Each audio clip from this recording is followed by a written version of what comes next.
ఇంకా 23వ పద్యం నుంచి చదువుతున్నాను. సుమతి శతకం. ఒల్లని సతి నొల్లని పతి ఒల్లని చెలి కాని విడువనొల్లని వాడే గొల్లండుగాక ధరలో గొల్లండు గొల్లడవునే గుణమున్న సుమతి అంటున్నా. ఇక్కడ గొల్లడు అంటే గొల్లవాడు అని అర్థం కాదు.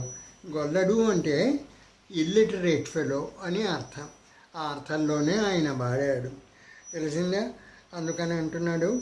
అయితే ఈ పద్యంలో ఆయన చెప్పిన అడ్వైస్ నాకేమీ అంత గొప్పగా కనిపించటం లేదు. ఎందుకంటే ఒక భార్యాభర్తల మధ్య లేదా ఒక మగవాడు ఒక ఆడది వీళ్ళ ఇద్దరి మధ్య ఏమైనా కలహం సంభవించినట్టయితే వాళ్ళు ఒకళ్ళ ముఖం ఒకళ్ళు చూసుకోకపోయినా పర్వాలేదు అనేటటువంటి అర్థం స్ఫురిస్తుంది నాకు. అందుకని అంత ఎక్కువ నచ్చలేదు. కానీ ఆయన చెప్పాడు కాబట్టి ఆ సుమతి శతకారుడు మనం చదువుకుందాం, తప్పేం లేదు. ఒల్లని సతి, ఒక పెళ్ళాము, సతి అంటే పెళ్ళాము తన భర్తను తను ఒప్పుకోకపోయినట్టయితే, వాళ్లకు పరస్పర భేదాలు వచ్చినట్టయితే ఏం చేయాలి? వదులుకోమంటాడు. ఆయన అంటాడు ఒళ్ళని తనకి ఇష్టం లేకపోతే సతిని వదిలిపెట్టేయాలంటాడు. ఒళ్ళని పతినైనా అలాగే సతి వదిలిపెట్టచ్చు అంటాడు. అలాగే స్నేహితుడు కూడా ఏమాత్రం పోట్లాట వచ్చినా వదులుకోవటమేనా? నాకు అది అంత ఎక్కువ గొప్పగా తోచలేదు ఆ అడ్వైస్. అయినప్పటికీ ఆయన చెప్పాడు కాబట్టి ఒళ్ళని చెలి కాని విడువనొల్లని వాడే, అటువంటి వాడిని వదిలిపెట్టకుండా ఖర్చుకొని కూర్చుందామని అనుకునేవాడు వాడు ఇల్లిటరేట్ ఫెలో. గొల్లండు కాక ధరలో గొల్లండును గొల్లడవునే గుణమున్న సుమతి అంట. తర్వాత ఓడల బండ్లును వచ్చును ఓడలు నా బండ్ల మీద చొప్పుగా వచ్చును ఓడలు బండ్లును వలనే వాడంబడు కలిమిలేమి వసుధను సుమతి. ఈ పద్యంలో నాకు ఏం చెప్తున్నానంటే, మనం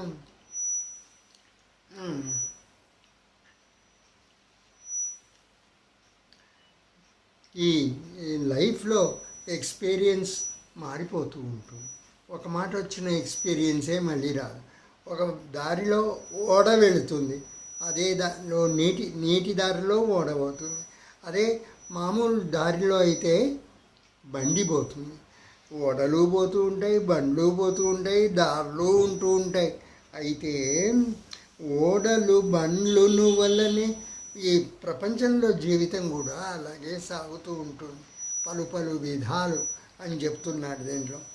ఓడలు బండ్లును వచ్చును, ఓడల్లో ఎక్కి వస్తూ ఉంటాయి, బండ్లు తీసుకొస్తూ ఉంటారు. ఓడల బండ్లును వచ్చును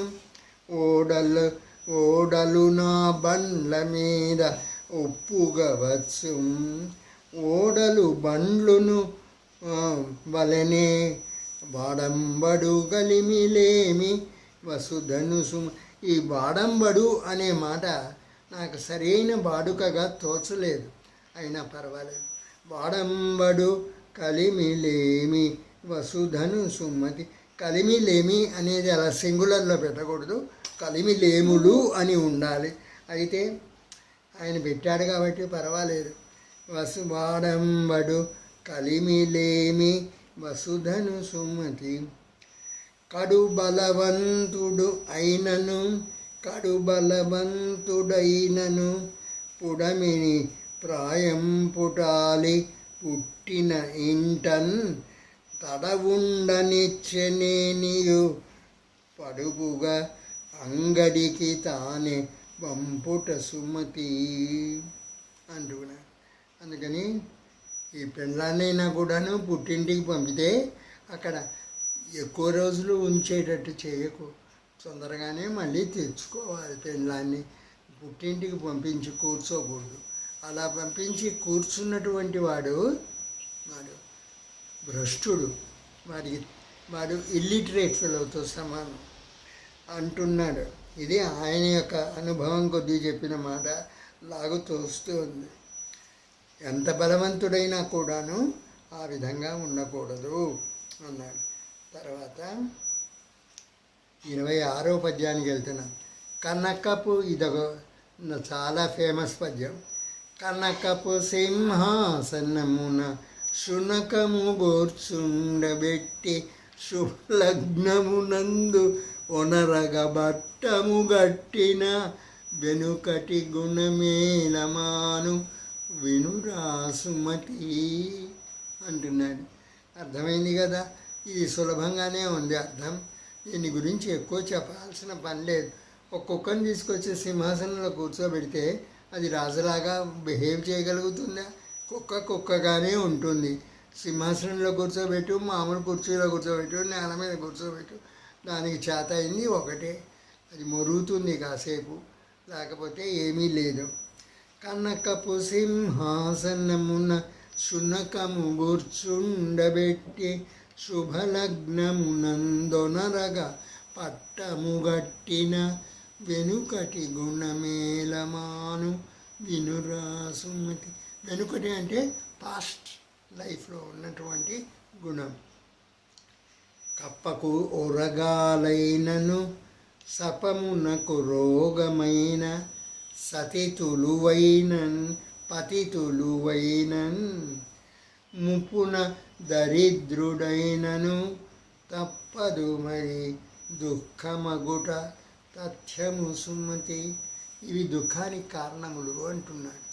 ఏమిటంటే కప్పకు ఊరగాలు వస్తే ఇలా ఉంటుంది, దాని యొక్క నొప్పి మనకు తెలియదు, అయినా కానీ నొప్పి దానికి ఉండనే ఉంటుంది. కప్పకు ఊరగాలైనను, ఊరగాలంటే తెలుసు కదా, ఊరగాలి నొప్పి అంటే ఈ కాలు యొక్క భాగం ఊరగాల అంటారు. అది శుభ్రమైన తెలుగు మాట. అందుకని ఆయన వాడటం మనకి ఎంతో సంతోషంగా ఉంది. నాకు కప్పకు నొరగాలైనను సర్పమునకు రోగమైన సతితులువైనన్. సతి అంటే పెళ్ళాం, తులువ చెడ్డ మనిషి అయినను ముప్పున దరిద్రుడైనను. ముసలితనం వచ్చిన తర్వాత దారిద్ర్యం వస్తుందనుకో, దుఃఖమే, దానికి వేరే ఏమీ దారి లేదు. తప్పదు మరి దుఃఖమగుట తథ్యము సుమతి అంటున్నాడు. కమలములు నీట బాసినను, నీళ్లలో ఉండేటువంటి కమలం నీరు వదిలిపెట్టి బయటికి వస్తే ఏమవుతుంది? ఆ నీళ్లలో ఉన్నంతసేపు ఆ కమలం అది వికసిస్తుంది. అయితే అది బయటికి వచ్చేటప్పటికి అది కాస్త కమలం వాడిపోతుంది. కమలములు నీట బాసిన కమలాప్తుని రశ్మి సోకి. కమలాప్తుడు అంటే సూర్యుడి యొక్క రశ్మి సోకి కమలిన భంగి వాడిపోతాయి. అందుకని వాటి చోట్లలో అవి ఉన్నంతసేపు పర్వాలేదు. తమ నెలవులు తప్పిన తమ మిత్రులు శత్రువులవుట. ఆ నీళ్ళు అనేవి అదే శత్రువు అవుతుంది ఆ కమలానికి. ఆ కమలం లేకుండా చనిపోతుంది. తమ మిత్రులు శత్రువులవుట తథ్యము సుమతి. దాని తర్వాత ఇంకా 2 పద్యాలు 29, 30. కరణము గరణము నమ్మిన మరణంతకమౌనుగా. ఒక కరణం ఇంకో కరణాన్ని నమ్మవద్దు. ఆడొక విలేజ్ ఆఫీసర్. కరణం అంటే విలేజ్లో లెక్కలు రాసేవాడు కరణం. విలేజ్లో లెక్కలు ఇప్పటికీ ఉన్నారు, కరణాలు ఉన్నారు. కరణము గరణము నమ్మిన, ఒక కరణం ఇంకో కరణాన్ని నమ్మకూడదు. వీడు రాసే లెక్కలను వాడు ఇంప్లిసిట్గా తీసుకోకూడదు, ప్రతిదీ టెస్ట్ చేసి తీసుకోవాలి అని. కరణము గరణము నమ్మిన మరణాంతకమౌనుగాని మనలేడు సుమి. వాడు బతకలేడు. కరణము తన సరికరణము మరి నమ్మక. అటువంటి సరికరణాన్ని నమ్మకూడదు. నమ్మక మర్మమీ తన రహస్యమేమో బయట పెట్టకూడదు. మర్మమీక మనవల సుమతి అలా బ్రతకాలి అంటారు. ఇంకా 30వ పద్యం. కరణములననుసరింపక విరసంబున దిన్న తిండి వికటించుజుమి. కరణం అనేవాడు ఒక ఇంపార్టెంట్ ఆఫీసర్ ఒక విలేజ్లో. వాడిని మనం ఎలినేట్ చేసుకున్నామంటే మన బ్రతుకు సుఖంగా ఉండదు అంటున్నాడు. కరణములను అనుసరింపక వాళ్ళను వెంబడి పెట్టుకుని పోకపోతే విరసంబున ఆ విధంగా విరసంతో తిన్న తిండి వికటించుజుమి అది వంట పట్టదు. వికటించుజుమి ఇరుసు నగందెన బెట్టక పరమేశ్వరు బండి అయిన భారదు సుమతి. ఆ ఇరుసు పెడితేనే తెలిసింది. ఇరుసులో ఆ గందెన పెడితేనే ఆ బండి నడుస్తుంది. ఆ గందెన లేకుండా ఇరుసు పెడితే మాత్రం నడవదు. ఇరుసున గందెన బెట్టక పరమేశ్వరు బండి అయిన పారదు సుమతి. పరిగెత్తదు. పరమేశ్వరుడు బండే కావచ్చు, అది ఆగే ఊరుకుంటుంది. పరమేశ్వరు బండి అయిన పారదు సుమతి. 30. కరణము సాదయి ఉన్న కరణం గడుసువాడుగా ఉండాలి. కరణం ఎందుకంటే వాడు ఇంపార్టెంట్ ఆఫీసర్ కదా. వాడు గడుసుగా ఉండకపోతే అందరూ వాడిని అడ్వాంటేజ్ తీసుకుంటారు. అందుకని కరణము సాదయ్యును. సాధువు అంటే సాధువు. సాదయ్యున్నను కరి మదముడినను. ఏనుకు మదం పోతుందనుకో. మదం అంటే ఇక్కడ వచ్చేటువంటి నీళ్లు, దాన్ని మదజలం అంటారు. అంటే దాని బాగా దాని పవర్లో ఉన్నప్పుడు ఒక ఏనుగా ఇక్కడ మదంగా అరుస్తూ ఉంటుంది, నీళ్ళు వస్తూ ఉంటాయి. కరి మదముడినను పాము కరవకయున్నను. పాము అంటే కరిస్తేనే అది పాము అవుతుంది, లేకపోతే కుమ్మరి పురుగు అంటారు తెలిసిన. పాము కరవకయున్న ధర చేటు ధర చేలు ధర తేలు మీటకు. తేలుంది, అది కొట్టకపోతే ఏమనుకుంటాం, ఏదో కుమ్మరి పురుగురా అనుకుంటాం. ధర తేలు మీటకు. మీటడం అంటే అలా దెబ్బ వేయటం. మీటకున్నను కరమరుదుగా లెక్క కొనరు. లెక్క తీసుకోరు, దాన్ని అనుకోరు. కరమ అలా అనుకోవటం అనేది అరుదుగా ఉంటుంది. కరమరుదుగా లెక్క కొనరు కనరా సుమతి. కసుగాయ గరచి చూచిన ఒక బాగా చిన్న కాయగా ఉంటుంది, లేత కాయ.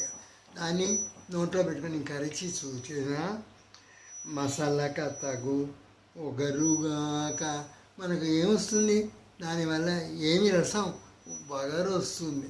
మసలక తగు ఒగరుగాక మధురం మగునా. అది తీయగా ఉంటుందా? అలా అనుకుని పెట్టుకుంటే ఎంత మోసపోతాం అంటున్నాడు. మధురం మగునా. పసగలుగు యువతులు ఉండగా, ఉన్నటువంటి అందమైనటువంటి యువతులు ఉంటుంటే పసి బాలల బొందువాడు పశువు రసుమతి. ఒక చిన్న పిల్ల తీసుకుని దాంతో నేను చేస్తాను అనుకుంటే వాడు పశువు, వాడు మనిషి కాదు, వాడు పశువు అంటున్నాడు. పసి బాలల బొందువాడు పశువు రసుమతి. కవిగాని వాణి భ్రాతయు. వాడు రాస్తే ఒకడు కవిలాగా రాయాలి.